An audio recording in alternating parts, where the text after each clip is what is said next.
Welcome to ఆది TV. మనతో పాటు షేక్పేటకు నాయకుడైన బీఆర్ఎస్ సీనియర్ నాయకులు మహమ్మద్ రుబీ ఉన్నారు. ఆయన అడిగి తెలుసుకునే ప్రయత్నం మనం చేద్దాం. చెప్పండి సార్, జుబ్లీస్లో ఎన్నికలు దగ్గర పడ్డాయి. యావత్ ప్రజలంతా జుబ్లీస్ వైపే చూస్తున్నారు.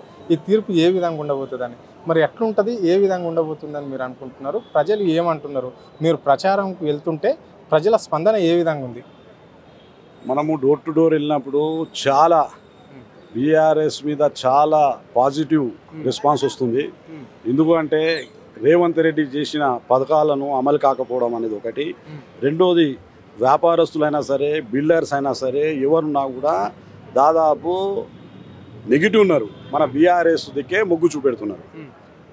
Okay, right. మరి ఇక్కడ కాంగ్రెస్ పార్టీ తప్పకుండా గెలుస్తుంది అని చెప్పేసి ఇక్కడ ముఖ్యమంత్రి ప్రచారంలో పాల్గొనుకుంటూ ప్రజలకందరూ ప్రోత్సాహం చేస్తున్నాడు.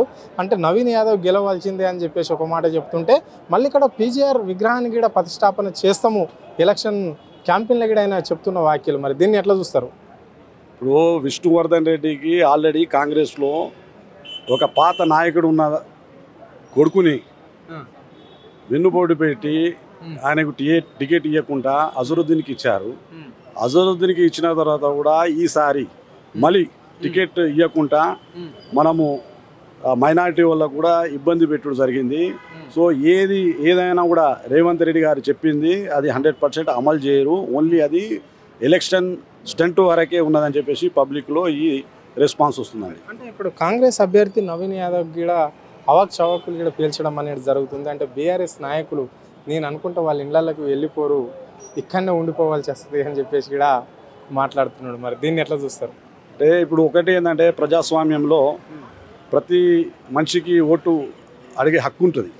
సో ఈ విధంగా మాట్లాడడం అనేది పబ్లిక్ కూడా తెలుస్తుంది. ఆ పబ్లికే జవాబు చెప్తారు.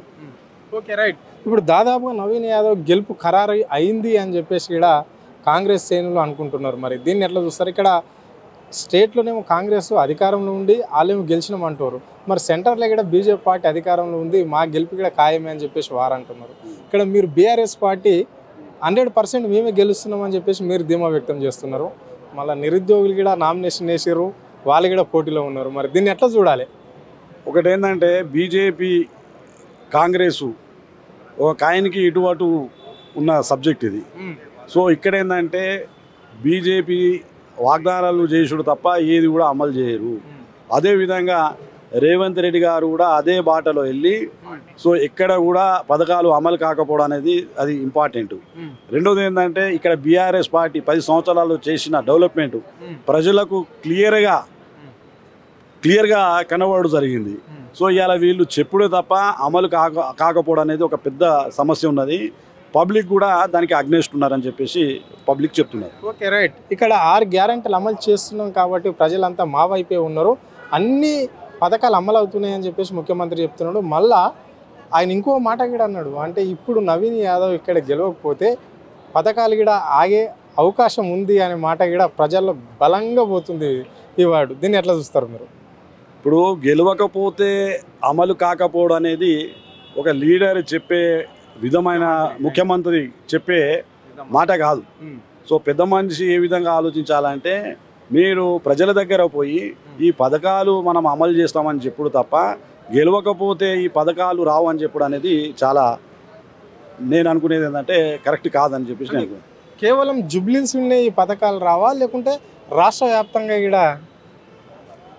ఇప్పుడు ఇది జూబ్లీహిల్స్లో పథకాలు రాకపోవడం అనేది కాదు, ఇక్కడ రాష్ట్రము కూడా ఎఫెక్ట్ అవుతుంది అనేది ఆ ఇన్ఫర్మేషన్ చెప్తున్నట్టు మనకు తెలుసు.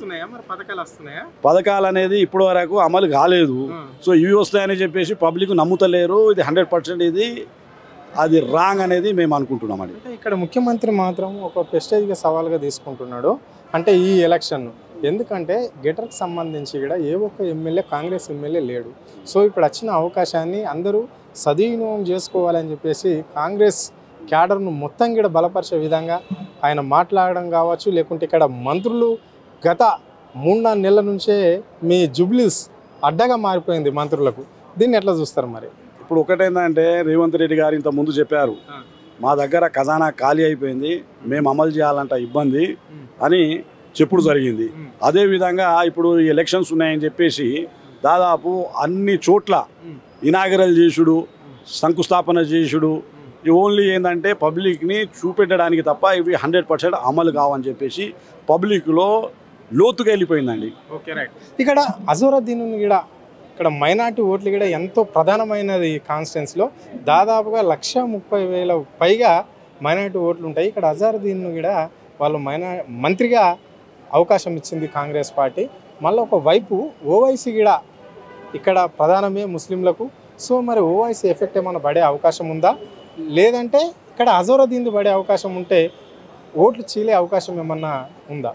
అంటే ఇక్కడ మేము గత 2 నెలల నుంచి ప్రచారంలో మైనారిటీకి రిప్రజెంటేషన్ లేదు అని చెప్పుడు జరిగింది. దానివల్లనే లాస్ట్ మూమెంట్లో అజరుద్దీన్కి మంత్రికి ఇచ్చి వితౌట్ పోర్ట్ఫోలియో హిస్టరీలో ఎక్కడ కూడా లేకుండా రేవంత్ రెడ్డి గారు మంత్రి ఇచ్చి ఓన్లీ పబ్లిక్కి మబ్బజెప్పే ప్రయత్నంగా అతను చేస్తున్నారని చెప్పేసి పబ్లిక్ భావిస్తున్నారు. అంటే ఇక్కడ సీనియర్ నాయకులు కూడా చాలామంది ఉన్నారు కదా, అజరుద్దీన్కి మంత్రి పదవి ఇవ్వడానికి ముఖ్య ఉద్దేశం ఏంటి, ఏమనుకోవాలి, ప్రజలందరూ దీన్ని ఎట్లా చూస్తారు? అంటే ఓన్లీ ఇది ఎలక్షన్ వరకే అతను మంత్రి పదవి ఇచ్చేసి తర్వాత అమలు అనేది కాదని చెప్పేసి కూడా పబ్లిక్ అందరికి తెలిసిపోయింది. మైనారిటీ కూడా మొత్తము బీఆర్ఎస్ దిక్కున్నారు. ఎందుకంటే ఏ పథకాలు చేసినా కూడా టిమ్రీస్ అనుకోండి, షాదీ ముబారక్ అనుకోండి, అదేవిధంగా ఓవర్సీస్ స్కాలర్షిప్ అనుకోండి. సో ఎన్నో పథకాలు మన మైనారిటీకి ఇచ్చిన తర్వాత ఇవాళ దాన్ని కాంగ్రెస్ పార్టీ అమలు చేయకపోవడం అనేది ఒక సబ్జెక్టు. రెండోది ఏంటంటే ఇది మంత్రి ఇచ్చిన తర్వాత కూడా వాళ్ళు ఈ పథకాలు అమలు చేస్తారనేది గ్యారంటీ లేదని చెప్పి పబ్లిక్కి మొత్తం తెలిసిపోయింది. చివరిగా చెప్పండి సార్, ఇక్కడ కాంగ్రెస్ అభ్యర్థి నవీన్ యాదవ్ అంటున్నాడు మీ బీఆర్ఎస్ అభ్యర్థి ఏడుపు అనేది ఏడుస్తే ఓట్లు పడవు, వాళ్ళ భర్త ఇక్కడ దాదాపుగా 3 సార్లు కూడా ఎమ్మెల్యేగా పనిచేశాడు, ఏం అభివృద్ధి చేసిండని ఓట్లు వేయాలి అని చెప్పేసి పబ్లిక్ ఆమె వస్తే ప్రచారంలో భాగంగా అడగాలి అని చెప్పేసి కూడా ఆయన సూచనలు సలహాలు చేస్తున్నాడు. కాంగ్రెస్ పార్టీ అధికారంలోకి వచ్చిన వెనకాల దాదాపుగా 2 కోట్ల బడ్జెట్ ఇక్కడ జుబ్లీస్కి ఇచ్చింది ఈ నియోజకవర్గానికి బడ్జెట్ అని చెప్పేసి కూడా ఆయన చెప్తున్నాడు. దీన్ని ఎట్లా చూస్తారు మీరు? ఇప్పుడు ఇక్కడ ఏంటంటే కేసీఆర్ గారు చేసిన పాలన ఓవరాల్గా సిటీలో ఐటీ సెక్టార్ అయినా సరే కేటీఆర్ గారు ఐటీ సెక్టార్కి గత 10 సంవత్సరాలలో లక్షల ఉద్యోగాలు ఇచ్చారు. ఇప్పుడు ఇక్కడ ఏంటంటే గోపీనాథ్ గారు ఇక్కడ రిప్రజెంట్ చేసినప్పుడు 3 సార్ల గెలుచుడు అనేది అదే పబ్లిక్ రిఫండం, అంటే పబ్లిక్ డిసైడ్ చేసింది మనము డెవలప్మెంట్ దిక్కున్నామని చెప్పేసి. సో ఇదంతా అవాస్తవము, వాళ్ళు ఏదో మబ్బ చెప్పడానికి ప్రయత్నం చేస్తున్నారు కాంగ్రెస్ వాళ్ళు.